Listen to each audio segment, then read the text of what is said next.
Diz assim a palavra de Deus: passadas estas coisas, aconteceu que o copeiro e o padeiro do rei do Egito ofenderam o seu senhor, o rei do Egito.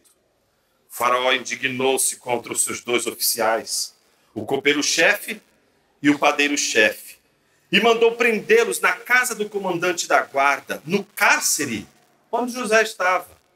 O comandante da guarda os deixou aos cuidados de José, para que o servisse, e por algum tempo estiveram na prisão. E os dois sonharam, cada um com seu sonho, na mesma noite, cada sonho com seu próprio significado, o copeiro e o padeiro do rei do Egito se achavam encarcerados. Quando José chegou pela manhã, viu-os, e eis que estavam preocupados. Então perguntou aos oficiais de Faraó, que estavam com ele no cárcere da casa do seu senhor: por que vocês estão com a cara triste hoje?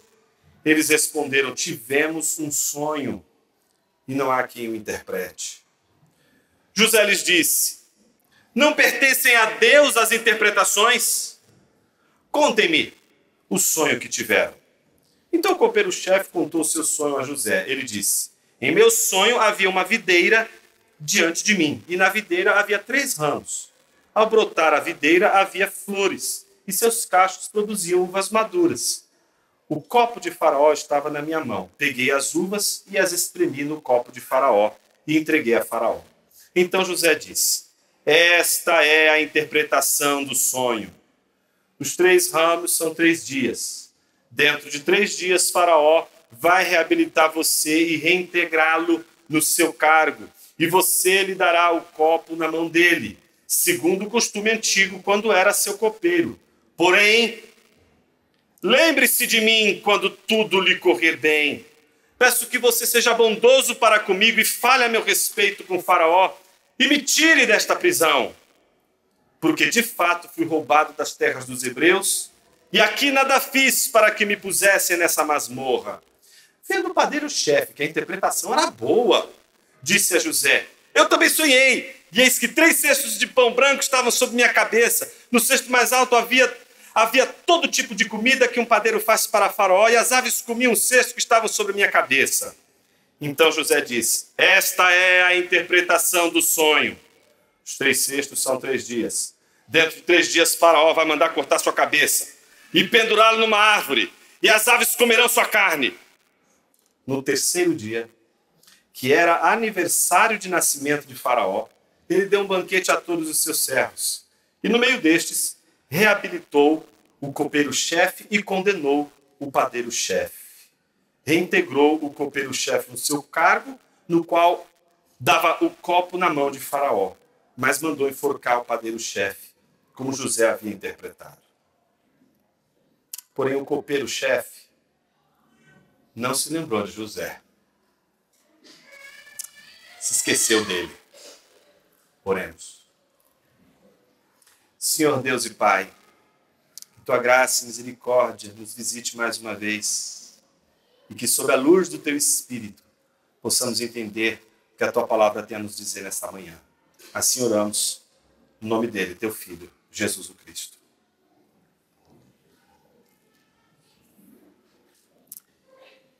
A gente tem muito a ver com os gregos.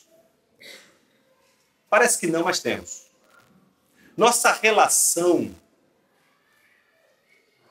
sobretudo com os grandes heróis da Grécia Antiga, é muito mais estreita do que a gente costuma assumir. Os heróis gregos, eles não batalhavam para realizar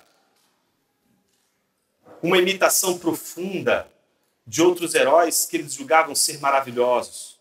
Como muitos de nossas crianças fazem quando vem o Superman, quando vem o Batman, quando vem os super-heróis e querem imitar e ser igual a eles e fazer tantas e tantas coisas. Não. Os heróis gregos, eles tinham uma missão. A missão deles era realizar algo tão extraordinário, tão notável, tão singular, que eles jamais fossem esquecidos. Porque eles entendiam que era realizando um grande feito, um feito extraordinário. O nome dele seria eternizado nas canções que os poetas cantariam. E eles poderiam, portanto, ter a experiência da eternidade no grande feito de suas vidas. É como se, diante da morte, a eternidade pudesse ser representada por um grande feito eternizado no canto dos poetas. Ter a sua história reconhecida. Como isso tem a ver com a gente? Às vezes isso é tão doentio, que a gente pode crescer dentro de casa tentando provar para papai e para mamãe que a gente é alguma coisa na vida. A gente às vezes pode passar pela experiência de tentar ser notado desde pequenos pelos pais. E a gente faz tanta coisa para notar, para chamar a atenção deles, que a gente só descobre que a gente fazia isso depois que a gente é velho e depois que os filhos cresceram e a gente já não consegue mais consertar o erro que a gente fez e que também fizeram com a gente no passado. E essa é a história dos pais e dos filhos por todas e todas as gerações. Fato é que a gente parece estar enredado numa tentativa de grandes feitos para chamar a atenção das pessoas que nós amamos tanto. E a gente faz esses grandes feitos porque a gente não suporta a ideia de passar a vida em branco. Você já parou para imaginar que uma das experiências mais terríveis da vida é você ser desprezado? Não tem experiência mais terrível do que uma pessoa que simplesmente não te considera. Por isso que a gente fica tão irritado. Quando uma pessoa te despreza, você vira o demônio. Não? Ali na hora você vê a legião toda que está dentro de você indo para fora quando uma pessoa te despreza. Porque não tem nada mais que nos provoque mais a cólera. E a cólera aqui nos lembra de Aquiles, né? Que abre a Ilíada, né?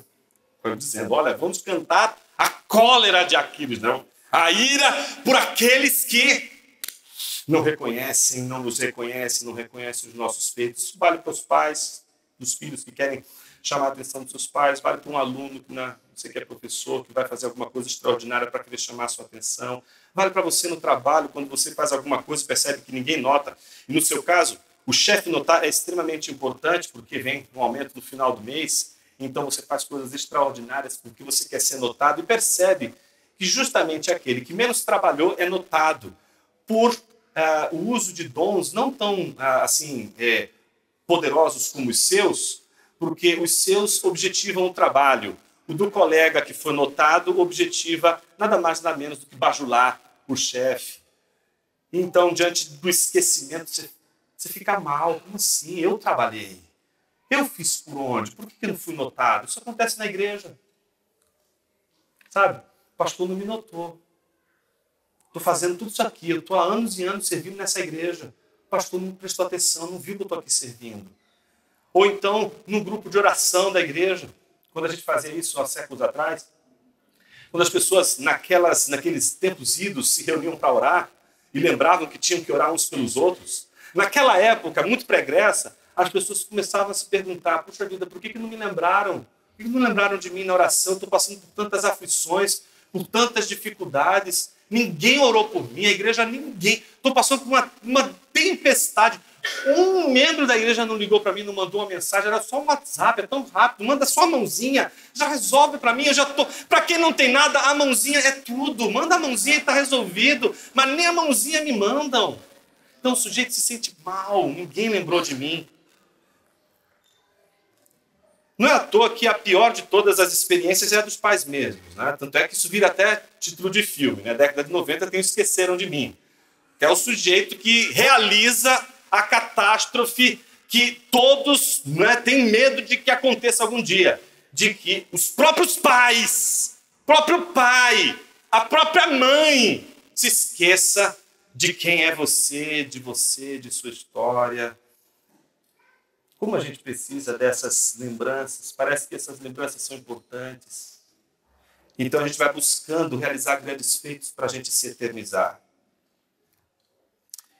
Isso acontece porque, como dizia Louis Lavelle, nós temos dois eus.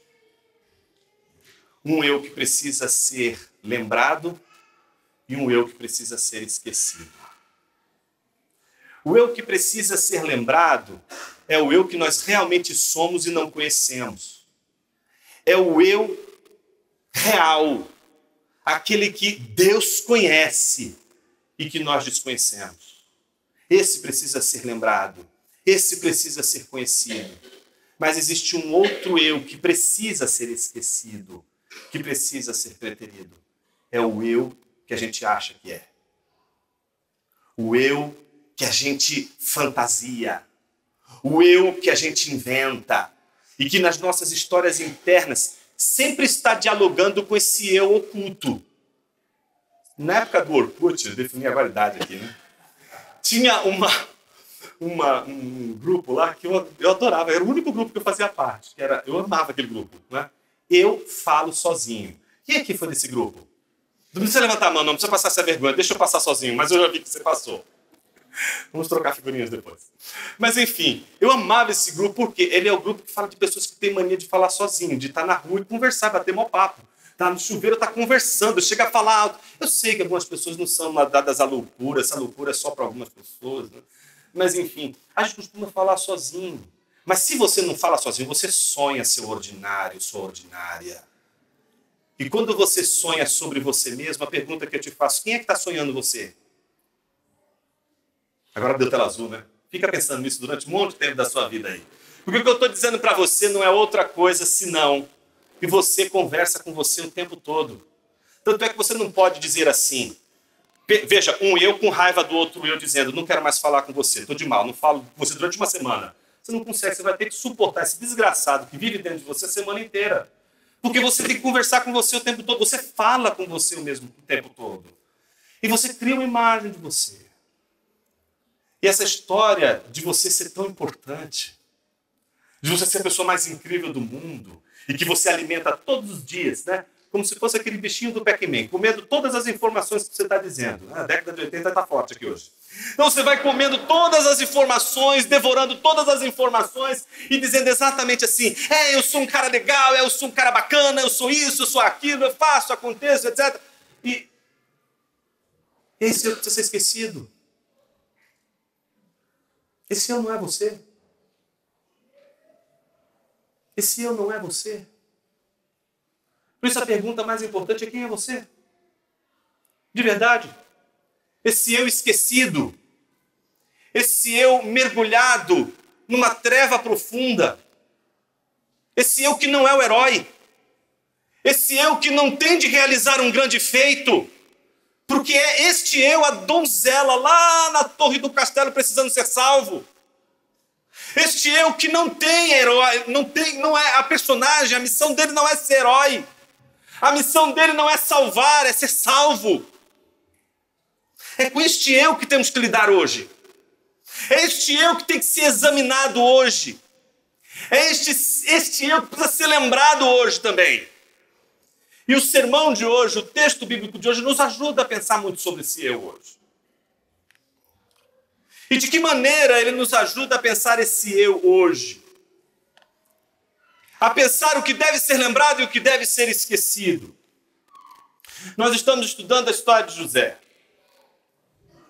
E já sabemos que José não é aquele atabalhoado, aquela figura que a gente acaba construindo desde cedo, de um menino bonzinho, mas que vive enfiando os pés pelas mãos. Não, está lidando com um homem, com um menino que é íntegro desde pequeno.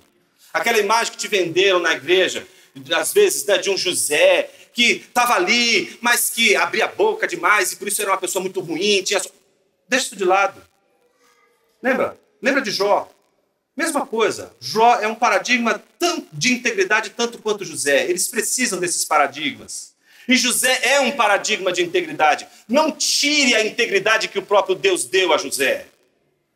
Essa integridade de José é a que está em jogo do começo ao fim. Se você tirar a integridade de José, José já não é um personagem admirável.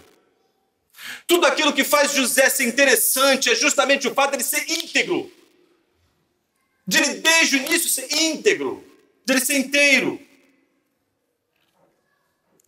E nós terminamos o sermão da semana passada mostrando um José que, apesar de toda a catástrofe, de sair da escravidão de Potifar para a prisão, para o cárcere do rei do Egito, nós percebemos que, apesar de tudo isso, a Bíblia disse que o Senhor estava com José, de que Deus se lembrou de José, de que Deus estava presente com José e fazia José prosperar, apesar de ele ser íntegro e colocarem José em situações que não correspondem com a sua integridade.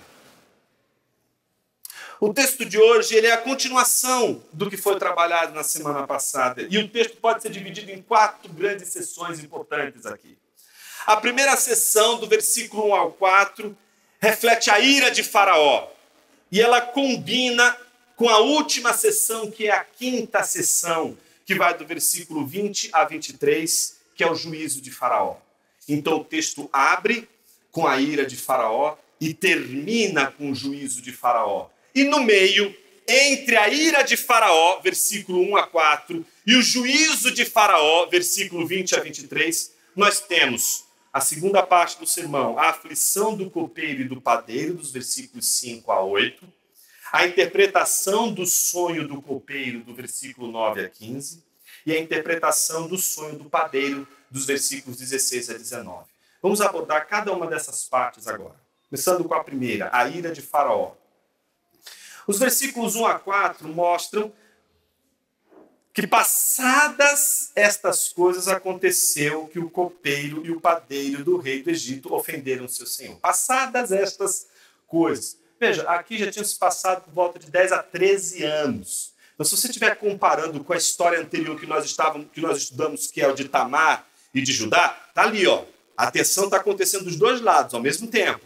Só que aqui, agora, José está numa prisão. Numa prisão. E o texto diz que o padeiro e o copeiro ofenderam o seu senhor, o rei do Egito. Qual é a ofensa que eles fizeram? Não sei. Não está dito no texto. A gente não tem como saber. Não dá para você saber qual foi a ofensa. Dá para você especular? Dá para especular tanta coisa. Mas o que você pode seguramente saber é que o autor não quis e não achou por bem que os seus leitores, que contribuiria para o entendimento dos seus leitores, saber o que eles aprontaram. Mas a gente sabe que eles ofenderam o rei. A gente sabe que a ofensa a esse rei não precisa ser um desvio do seu trabalho, uma perda da mão no seu trabalho, uma vez que um é copeiro e outro é padeiro, né? Se fizeram mal o ofício deles, pode ser um envolvimento político também. Por que envolvimento político? Porque, veja, não é qualquer padeiro e qualquer copeiro aqui não, gente. O copeiro e o padeiro aqui é da realeza. Esses dois aqui, eles faziam parte da liderança ali de Faraó. É que a gente, quando lê o texto, a gente tenta sempre interpretar o texto à luz da nossa cultura. Na nossa cultura, a gente tem uma relação com os padeiros diferente da relação com os padeiros aqui, em especial esse padeiro-chefe. Esse padeiro-chefe, esse copeiro-chefe aqui, tinha uma função primordial. Eles eram riquíssimos, riquíssimos. Eles eram responsáveis pela vigilância alimentar de Faraó. Não é porque o Faraó era uma espécie de superstar, que precisa ter todos os alimentos ali do jeitinho que ele gosta, né, daquele creme, com aquela quantidade de açúcar ou sal e etc. Nada disso. Aqui tem a ver com o fato de que eles são responsáveis pelo alimento do Faraó, eles fazem o alimento do Faraó diante do Faraó, porque ele não pode comer nem beber algo que possa estar envenenado. As conspirações são muitas. Então, eles vão provando, eles vão fazendo tudo para que se assegure a integridade física do Faraó. Por isso, o que está em jogo no trabalho do copeiro e de um padeiro, no caso de Faraó, é a vida de Faraó. E eu te faço uma pergunta: se sua vida estivesse nas mãos de uma pessoa, qual era a pessoa que você gostaria que a sua vida estivesse preservada? O seu inimigo? Ou a pessoa mais próxima de você?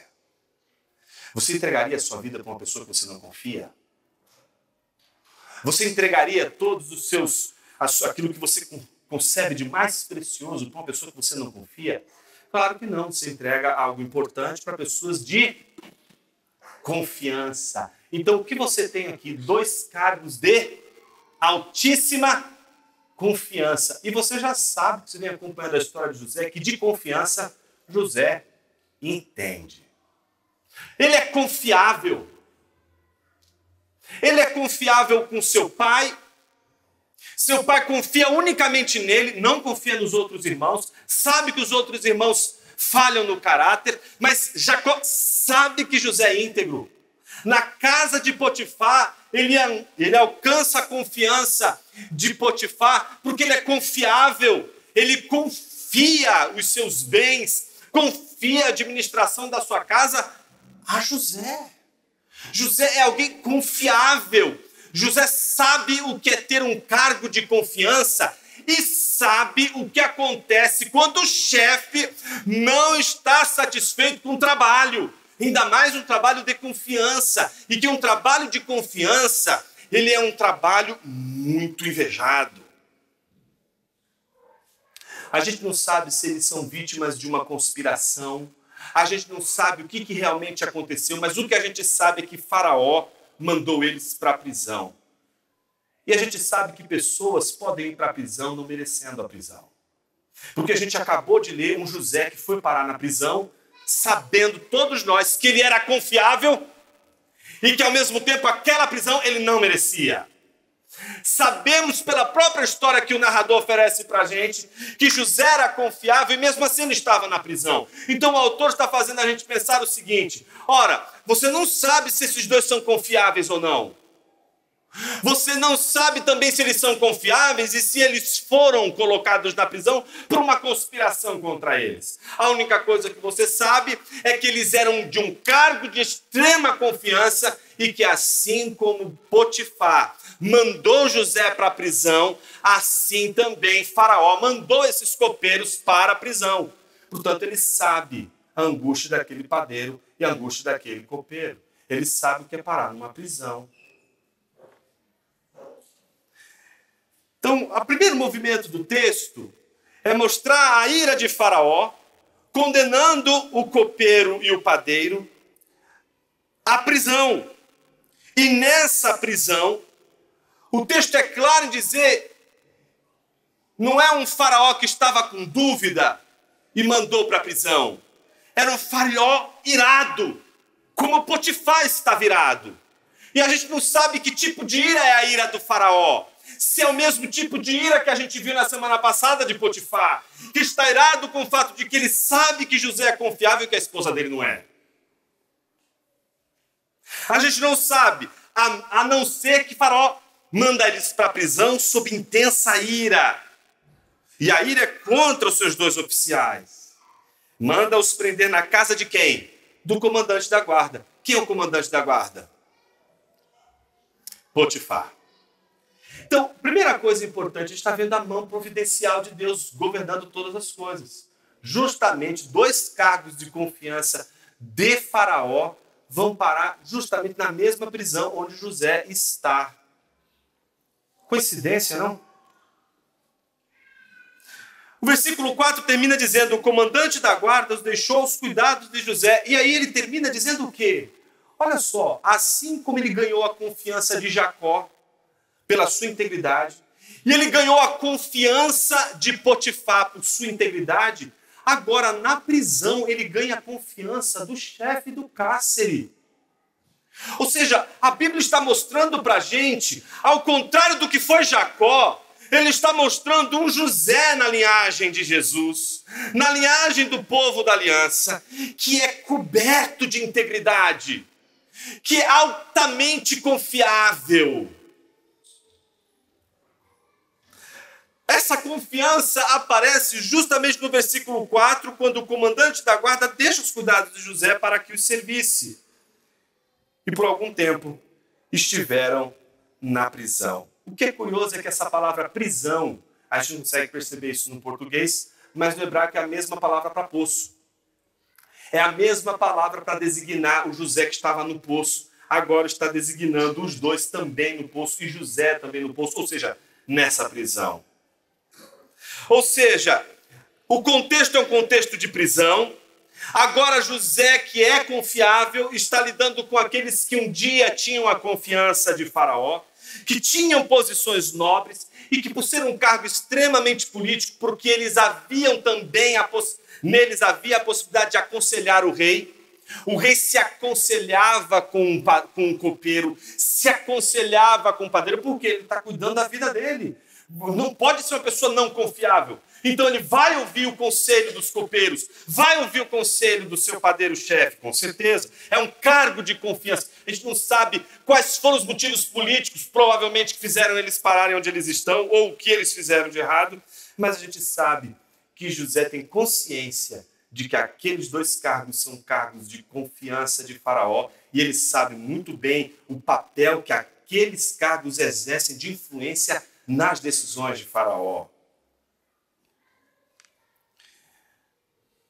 Então, a primeira abertura é essa, é mostrar a crise que acontece no palácio de Faraó, os dois, o copeiro e o padeiro, na prisão, e justamente na prisão quem está? José, tomando conta, cuidando justamente desses dois prisioneiros do Faraó. A segunda parte do texto vai apontar agora para a aflição dos dois. A aflição dos dois é algo muito curioso no texto. A Bíblia diz, a partir do versículo 5, os dois sonharam, cada um com o seu sonho, cada um o seu sonho, na mesma noite. Então, isso já causou um estranhamento para eles. Os dois sonharem na mesma noite, e um sonho muito parecido um com o outro, isso causou alguma estranheza para eles. Um conta o sonho para o outro, e esse sonho aqui não é um sonho qualquer. Esse sonho é um sonho diferente. Eles ficam perturbados. E o que parece é que esses dois não eram pessoas assim, sisudas, muito sérias, não é comportadinhas, né? Tanto é que o texto diz que quando José chegou pela manhã e os viu que eles estavam preocupados, eles estão com um ambiente diferente, eles não são daquele jeito, eles não são tristes daquele jeito. Ou seja, eles têm um jeito de lidar com a situação diferente. Mas naquele dia eles estão angustiados, não têm paz nenhuma, perderam a paz, estão completamente em conflito interno, perderam a paz, estão sem paz nenhuma. Estão diante de uma situação que eles não conseguem entender, tiveram um sonho parecido, não sabem o que vão fazer. Por quê? Na cultura deles, eles entendiam que se tivesse uma situação como essa, eles consultavam os seus sacerdotes, consultavam os seus profetas, e eles dariam interpretações para aqueles sonhos. Mas agora, na prisão em que eles se encontravam, o recurso da interpretação se perdeu. É quase que um eco de Filipe quando encontra o eunuco. Lembram quando o eunuco está lendo Isaías e ele não está conseguindo entender? Muito embora ele saiba várias possíveis interpretações, porque ele mesmo vai dizer, olha, ele está se referindo a quem? Ele está se referindo a todo o povo de Israel? Está se referindo ao remanescente de Israel? Está se referindo ao Messias? De que está falando aqui? Quem que é esse? Mas para chegar nisso, ele precisou se ajuntar àquela carruagem. E ao ajuntar-se à carruagem, a abordagem de Filipe foi qual? Você entende o que lê? Qual foi a resposta dele? Como eu vou entender se ninguém me explicar, me interpretar? Então veja que nas duas situações você tem um fenômeno que você não consegue entender. Você pode saber algumas coisas, você pode ter algumas noções, mas parece que você precisa de um mediador para entender aquilo ali. No caso, Filipe vai fazer essa mediação e vai interpretar a passagem para o eunuco. E aqui José vai se oferecer para interpretar o sonho dos dois. E como que isso vai acontecer? Em primeiro lugar, José pergunta aos oficiais de Faraó que estavam com ele no cárcere por que eles estão tristes hoje. Porque eles não são assim. E eles responderam, tivemos um sonho e não há quem o interprete. Então, quando você tem um sonho dessa natureza, como eles tiveram aqui, você fica encafifado, né? Tem gente que fica tão encafifado com o sonho é tão constrangedor, que alguns... Não, isso aqui não é coisa da minha cabeça, isso aqui deve ser alguma comunicação. Tá? Pode ter várias possibilidades aí. E isso, no contexto ainda neopentecostal que a gente vive hoje, o que a gente vê de teorias de explicação de sonhos, meus irmãos, são assim extraordinárias. Daria para deixar qualquer ficcionista, assim, envergonhado. Como eu não pude ter essa ideia incrível e pôr no meu livro? Né? Por quê?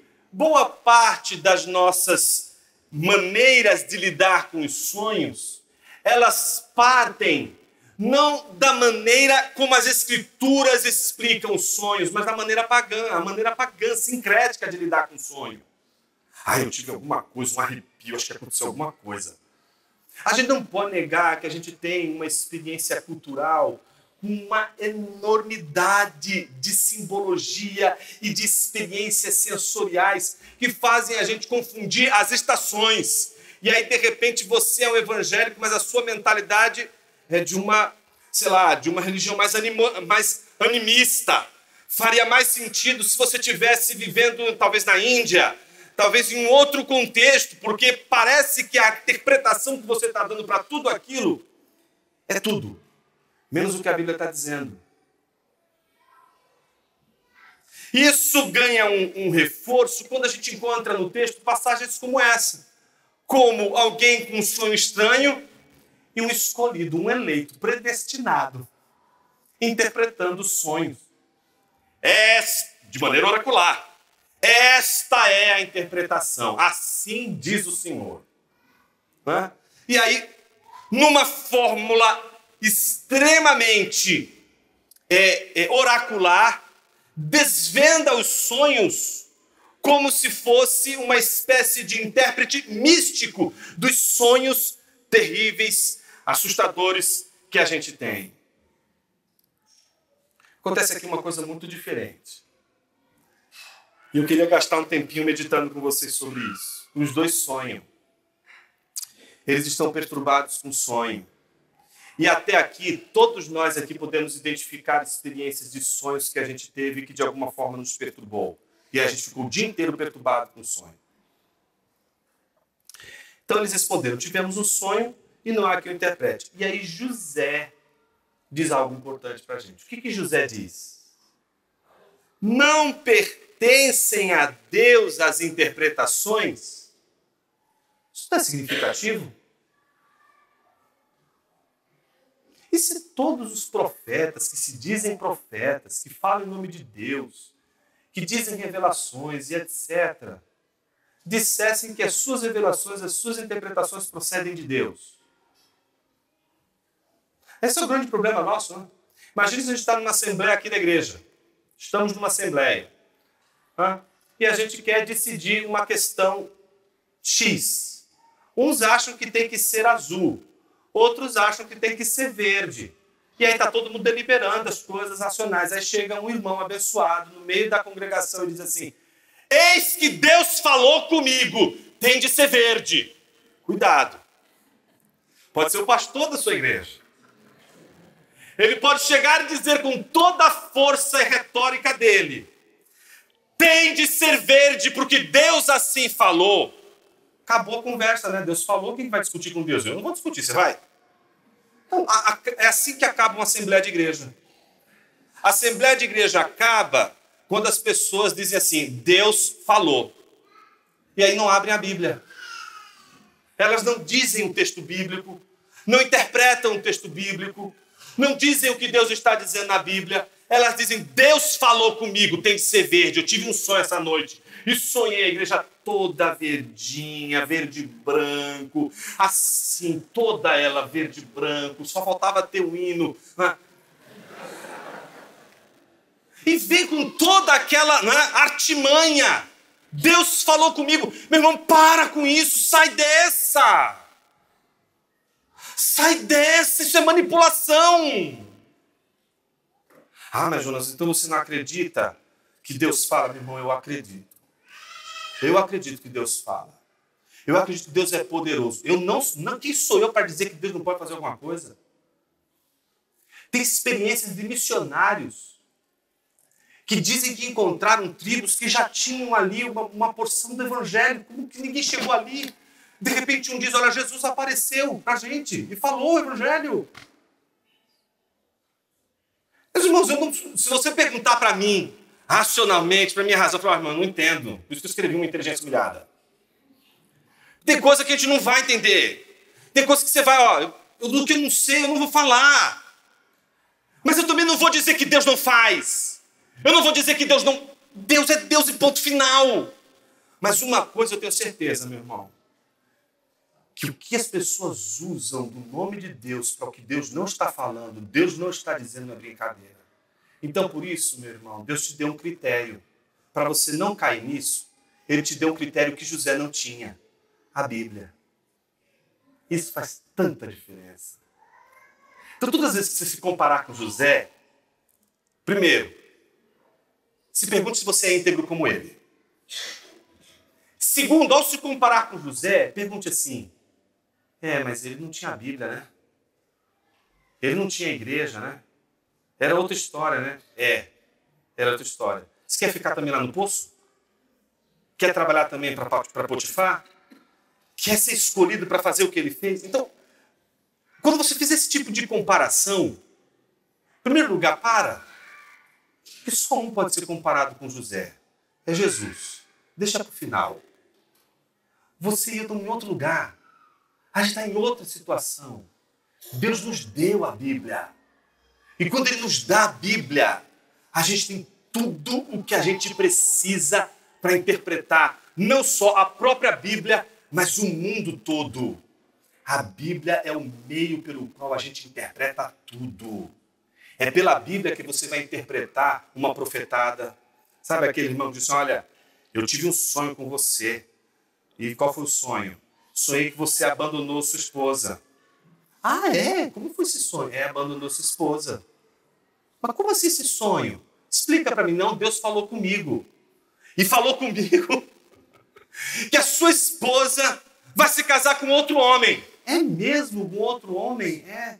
E que é desta igreja. E tem olhos azuis? Tem! Como é que você sabe? Os seus são azuis. Você entende o que eu estou dizendo agora? As pessoas, elas às vezes, elas entram num jogo de manipulação e se tornam escravas de discurso de manipulação quando Deus deu uma defesa para você. O sujeito fala isso comigo e eu vejo na Bíblia e falo, filho, isso aí não dá nem para ouvir, não quero nem ouvir o que você está falando. Não tem respaldo nenhum na Bíblia, eu tenho um critério para julgar qualquer interpretação desse mundo. Você não precisa mais de um anjo. Você precisa da Escritura. Qualquer palavra que chegar para você, qualquer sonho que você tiver, qualquer coisa que chegar para você, a Bíblia está ali, ó. Deus fez assim para você, olha. A interpretação não pertence a Deus? Toma, está aqui a Bíblia. Use isso aqui para você entender tudo o que está acontecendo na sua vida. Chegou essa palavra para você? Chegou essa notícia para você? Chegou essa visão para você? Olha, tem uma visão para você. Chegou? Ok, escuta, não tem problema nenhum, escuta. Lê a Bíblia. Olha, meu irmão, isso aqui nem jamais. Isso aqui não está na Bíblia. Deus nos deu um critério, meus irmãos. E o critério é a Sagrada Escritura. E parece que José, mesmo sabendo que o critério deles, de interpretação dos sonhos, era diferente dele, ele já tinha o critério de que a interpretação não poderia ser dele. De que a interpretação não poderia provir dele. Ele não poderia dar essa interpretação. Ele mesmo diz, as interpretações pertencem a Deus. Contem-me o sonho que tiveram. Então, a primeira coisa, ele tem consciência de que as interpretações pertencem a Deus. De que se existe alguém que pode entender aquela situação, esse alguém é Deus. E se alguém pode compreender o que Deus interpretou, só pode compreender se Deus se tornar isso manifesto. E ele um dia falou aos pais e aos profetas por meio de sonhos e de visões. Mas hoje, ele nos fala através do seu Filho. Ele nos fala através da sua palavra. E se você quer ser abençoado, se você quer prosperar, é nessa palavra que você tem de confiar. Se existe alguém que você pode confiar, que jamais vai esquecer de você, é o Deus das Escrituras. E é ali que você tem que saber sobre Ele. Você tem que saber quem é Deus, é por meio das Escrituras. Daí o que acontece? O terceiro e quarto sonho, a terceira e quarta parte que representam o primeiro e o segundo sonho, o sonho do copeiro e o sonho do padeiro. É muito interessante os dois sonhos. O primeiro sonho, ele descreve uma videira que havia 3 ramos, fez botar a videira, havia flores, seus cachos, produziam uvas maduras. O copo de Faraó, O copo de Faraó estava na minha mão, peguei as uvas e as espremi no copo de Faraó e o entreguei a Faraó. Essa foi a visão dele. Então, o que o José faz? Esta é a interpretação do sonho. Aos 3 anos são 3 dias. Dentro de 3 dias, Faraó vai reabilitar você e reintegrá-lo no seu cargo, e você lhe dará o copo na mão dele, segundo o costume antigo, quando era seu copeiro. Porém, lembre-se de mim, quando tudo que lhe ocorrer bem, peço que você seja bondoso para comigo e fale a meu respeito com o Faraó. Então, ele interpreta. A primeira interpretação que ele faz é, olha, são 3 dias e esse copo representa você novamente recuperando a sua posição no palácio de Faraó. Que bênção, né, irmão? Imagina você vai num culto e alguém olha para você e diz, só coisa boa. Só coisa boa acontecendo. Ei, glória a Deus, aleluia. É comigo mesmo. Agora eu creio. Eu creio, Senhor, nas visões, no sonho. Claro, viu, coisa boa. Não é? Agora se chega um profeta dizendo assim, e que não precisa ser profeta. Você vai morrer. Ah, não, você é um pessimista. Você não está na igreja por uma palavra de esperança. Você vai me falar que eu vou morrer. Você vai morrer. Eu nunca vi ninguém. Aliás, acho que quando a gente imagina a nossa vida, a gente imagina como os gregos. Aquela história heróica. Né? Você é o Aquiles imaginando a sua vida. Então você imagina assim. Eu vou malhar pra caramba, porque ninguém consegue as coisas de graça. Vou crescer na garra e vou chegar lá. Mas até aqui, todo mundo constrói a história igual. E no final vou ser feliz para sempre, minha família, abençoando a igreja, contribuindo para tudo à minha volta. Não é isso? São essas coisas maravilhosas. Eu nunca vi ninguém até hoje sonhar assim. Olha, eu vou batalhar, vou chegar no ponto maior da minha vida, vai ser a glória. E nessa hora, Deus vai me colocar um câncer maldito. Vai me humilhar, vai me derrubar, vai me fazer perder todos os meus bens, para eu me lembrar daquilo que é mais importante que eu esqueci no meio do caminho. É por isso que eu não acredito em profeta hoje, meu irmão. Porque o profeta só vai falar o que você quer ouvir. E profeta que fala o que você quer ouvir, você tem que tomar o que você quer ouvir, você tem que tomar muito cuidado, porque ele pode estar de olho em outras coisas de você. Veja, a profecia do Senhor, ela não é a palavra do Senhor, não é uma palavra que vai fazer um chameguinho em você. Esse ego que está querendo ouvir essa palavrinha gostosinha, sabe? Hoje eu queria ouvir uma palavra gostosa. Esse é o eu que tem que ser esquecido. É esse eu que tem que ser esquecido. Sabe por quê? Esse eu aqui, ele vai te alimentar uma fantasia de um mundo que não consegue enfrentar as dores que todos nós enfrentaremos e nenhum de nós vai escapar. Uma igreja que não é preparada para o sofrimento, para a dor. Uma igreja que não é preparada para carregar sua própria cruz.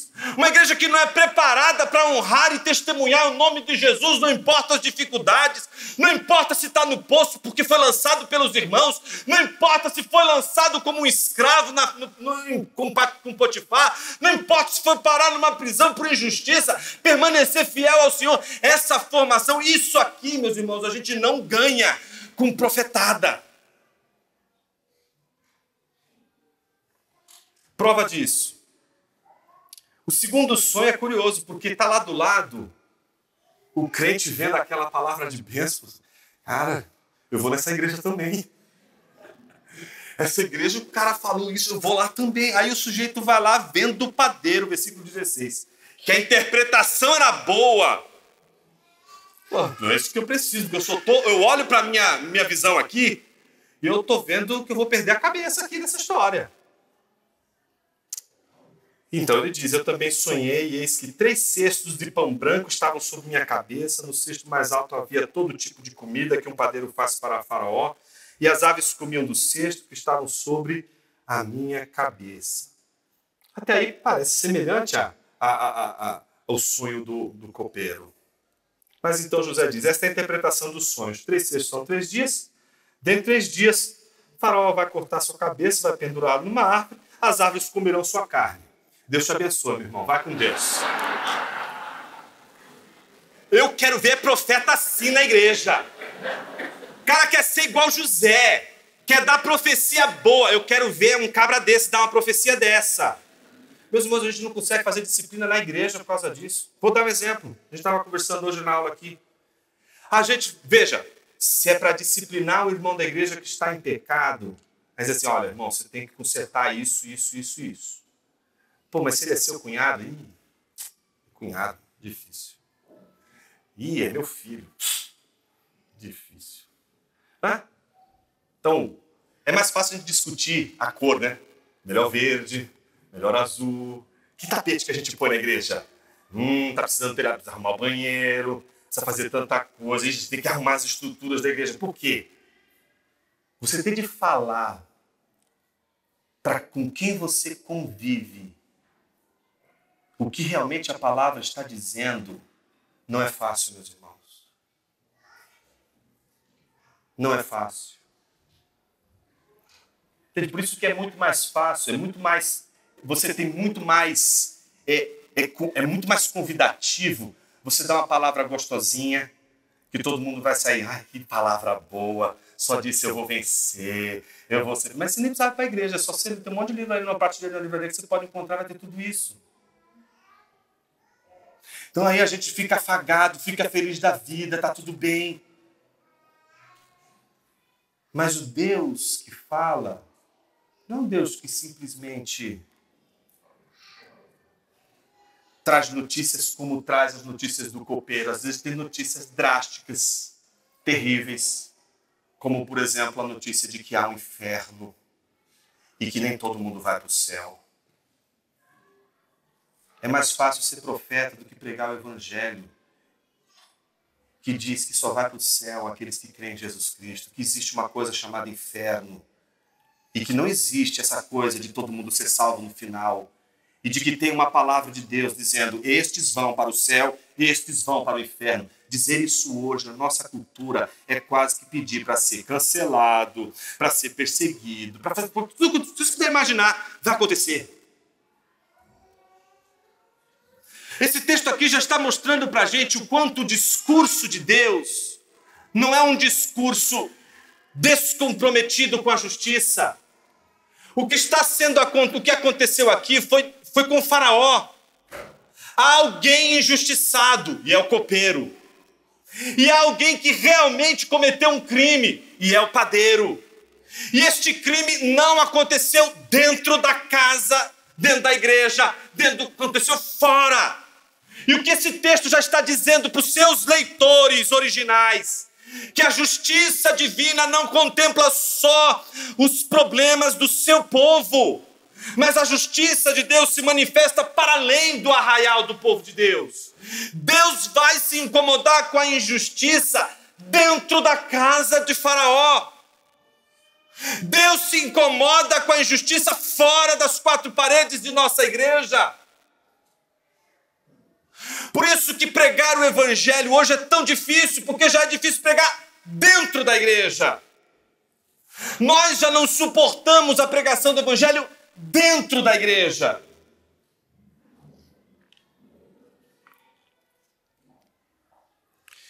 A última parte, ela só pode ser compreendida na intenção do autor quando a gente lembra os 2 versículos que nós pulamos propositalmente, referente ao primeiro sonho, ao sonho do copeiro.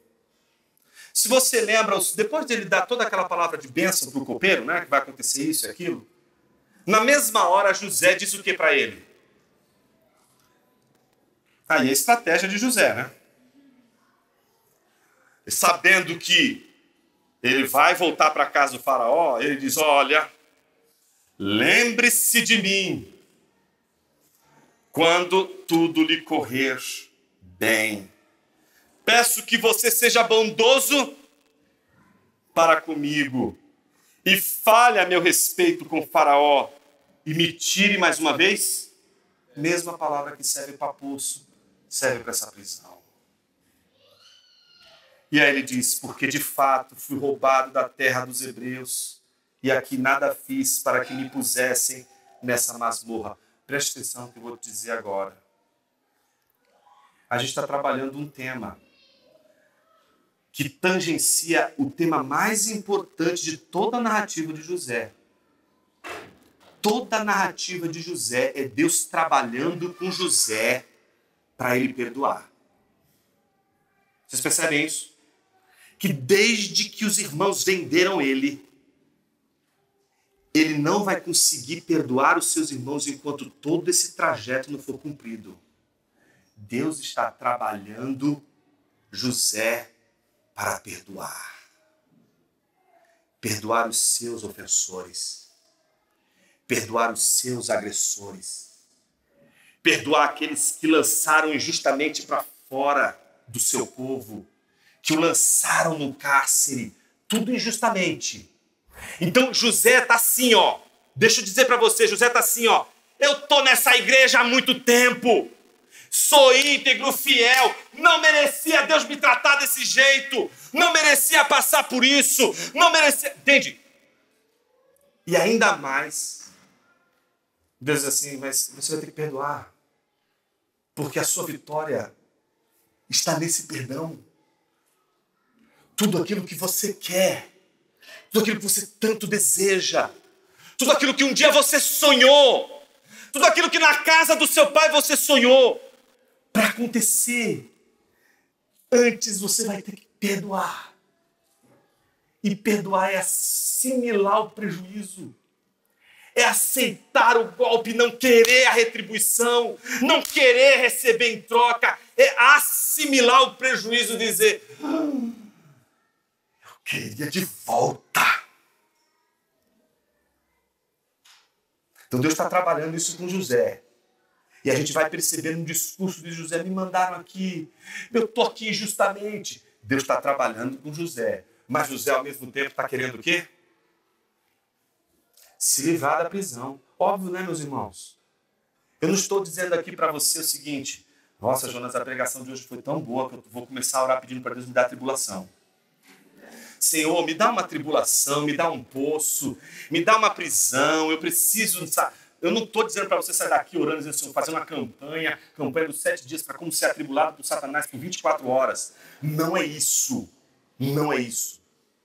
Tanto não é isso que José não é um sangue de barata dizendo assim, olha, tá muito bom agora aqui na casa do Potifar, a mulher dele quase acabou com a minha vida e eles me mandaram agora para essa prisão. Ah, mas essa prisão tá tão gostosinha, né? Vai pra prisão, mas tá tudo bem, tá tudo legal. Tem até um rapazinho que acabou, que é o dono da prisão aqui, que tá confiando em mim, as coisas estão indo bem, tá tudo uma delícia, não precisa se importar comigo não, me deixa aqui que tá bom demais isso aqui.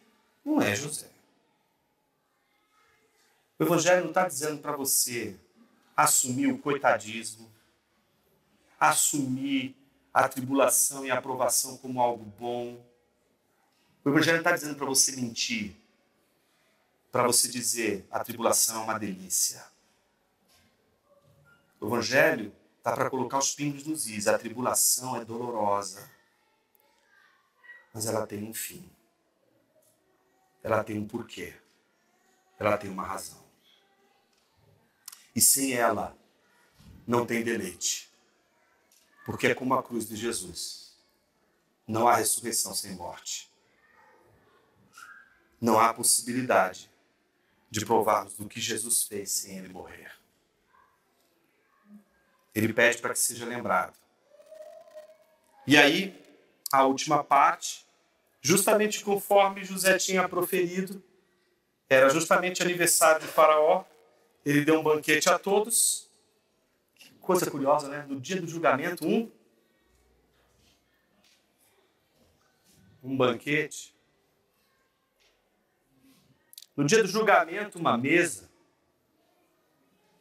No meio do banquete, a lembrança.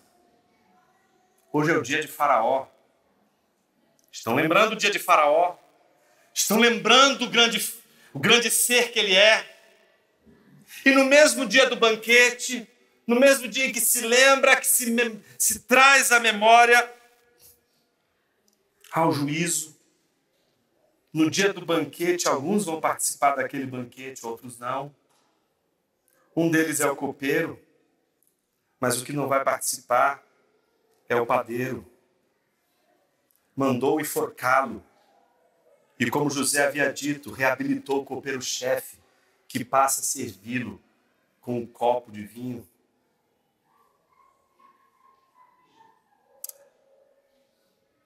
A Bíblia faz questão de dizer que foi como José havia interpretado, mas termina dizendo: porém, o copeiro não se lembrou. Esqueceu dele. Essa mesa é para gente esquecida. Essa mesa não é para gente notória, nem notável. Essa mesa não é para aqueles que realizam coisas extraordinárias e se eternizam pelas coisas extraordinárias que fizeram. Essa mesa não é para aqueles que são lembrados por reis, por autoridades, por chefes de Estado. Essa mesa é a mesa de todos aqueles que foram esquecidos pelos homens, mas lembrados por Deus.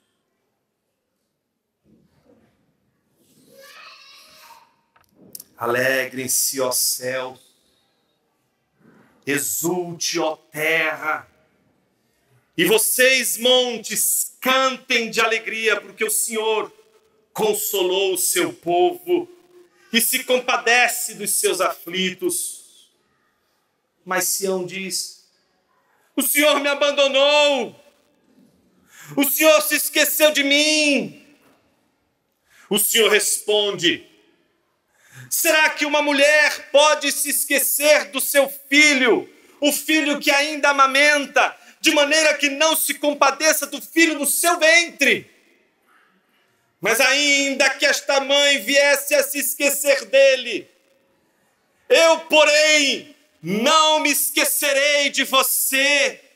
Eis que eu gravei você nas palmas das minhas mãos. É ali que está o seu nome. Nas mãos do crucificado está o seu nome.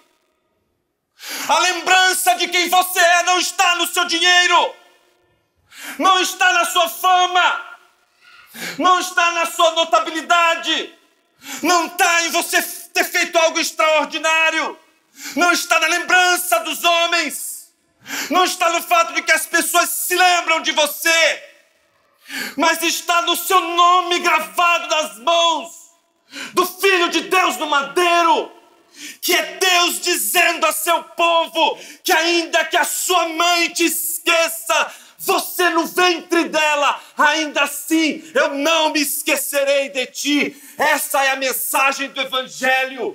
Deus não se esquece do seu povo. E você vai procurar um profeta para ouvir o que o profeta está dizendo, se você pode ouvir isso do próprio Cristo. Deus jamais se esquece do seu povo. A prova disso é Jesus esquecido na cruz, para que você seja lembrado na cruz. De um lado está você como Sião dizendo: por que o Senhor me abandonou? E Deus dizendo: jamais te abandonarei. Uma mãe pode esquecer de seu filho, mas eu não posso me esquecer de ti. Mas na cruz tem um filho, gerado pelo próprio Pai. O Filho eterno de Deus, o Pai, está na cruz dizendo: Deus meu, porque o Senhor se esqueceu de mim? Porque o Senhor me abandonou?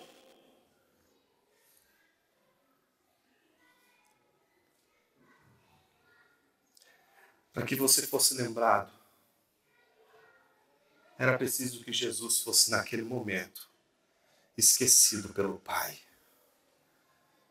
Porque um pai jamais poderia permitir que o seu filho sofresse. Jamais um pai conseguiria olhar para um filho sofrendo e não fizesse nada por ele.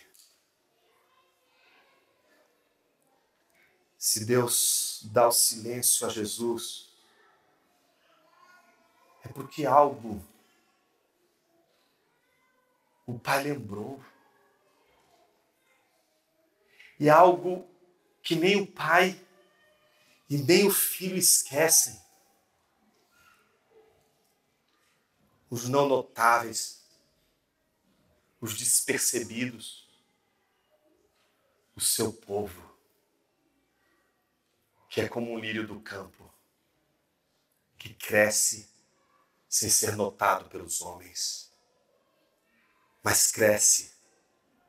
E é essa mensagem de Deus para a gente.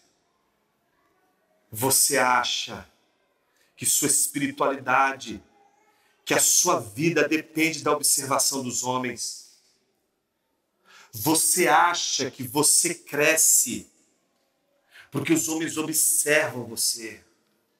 Você cresce mesmo os homens não te vendo crescer. Nós crescemos porque Deus faz sua obra. E se existe alguém que assiste a nossa existência do começo ao fim, este alguém é o Deus Todo-Poderoso, Pai de nosso Senhor Jesus Cristo, que não se esqueceu de nós quando estava naquela cruz. Não é curioso? Porque eu recebi do Senhor o que também entreguei a vós, que o Senhor Jesus, na noite que foi traído, tomou o pão e, tendo dado graças, o partiu e disse: isto é o meu corpo, que é dado por vós. Fazei isto em memória de mim. Por semelhante modo, depois de haver ceado, tomou também um cálice, dizendo: este cálice é a nova aliança no meu sangue. Fazei isto todas as vezes que o beberdes, em memória de mim. Pergunta desta manhã não é se Deus esqueceu de você, porque diante dessa mesa você tem o sinal e a certeza de que Deus se lembrou de você. Mas para você se lembrar de Jesus, você vai precisar fazer uma coisa muito difícil hoje, que é esquecer-se de si mesmo. Ninguém consegue fazer isso em memória de Jesus, se não for pelo autoesquecimento. Ninguém consegue se entregar para Jesus, se não se esquecer de si mesmo. Ninguém consegue entregar tudo a Jesus, se não tirar da frente a única coisa que fica entre você e Jesus: o seu eu, o seu próprio eu. Ninguém vai conseguir celebrar a ceia do Senhor hoje, se não esquecer de si mesmo e lembrar do que Jesus fez. Se você está hoje aqui, ouvindo pela primeira vez o Evangelho não é uma boa notícia do tipo: você vai ter o carro do ano que você está procurando. É uma boa notícia essa, mas não é essa a boa notícia do Evangelho. A boa notícia do Evangelho não é que Deus vai resolver os problemas do seu casamento. A boa notícia não é que Deus vai resolver os problemas dos seus filhos, vai resolver os problemas do seu trabalho, vai resolver os seus problemas financeiros. A boa notícia é que Jesus Cristo é o sinal de que Deus não se esqueceu de você. É o sinal de que existe uma mesa posta para que você possa se lembrar que diante desta mesa, diante deste aniversário, deste memorial, você pudesse lembrar que numa mesa há sempre juízo e graça. E essa mesa reflete a graça daqueles que professam a fé em Jesus porque esqueceram-se a si mesmos. Porque ninguém pode tomar a cruz de Cristo Jesus e segui-lo se não negar a si mesmo. Negue-se a si mesmo, tome a sua cruz e siga Jesus. Queria pedir que você curvasse a sua cabeça por alguns instantes.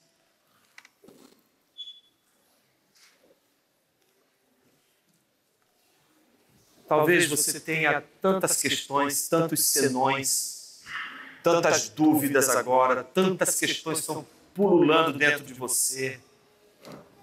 Eu queria encorajar você a esquecer essas dúvidas, esquecer por um tempo essas questões e se lembrar apenas de que Deus lembra de você e se lembrar disso ao olhar para a cruz de Jesus. Lembrar da cruz de Jesus é lembrar que Deus nunca esquece do seu povo.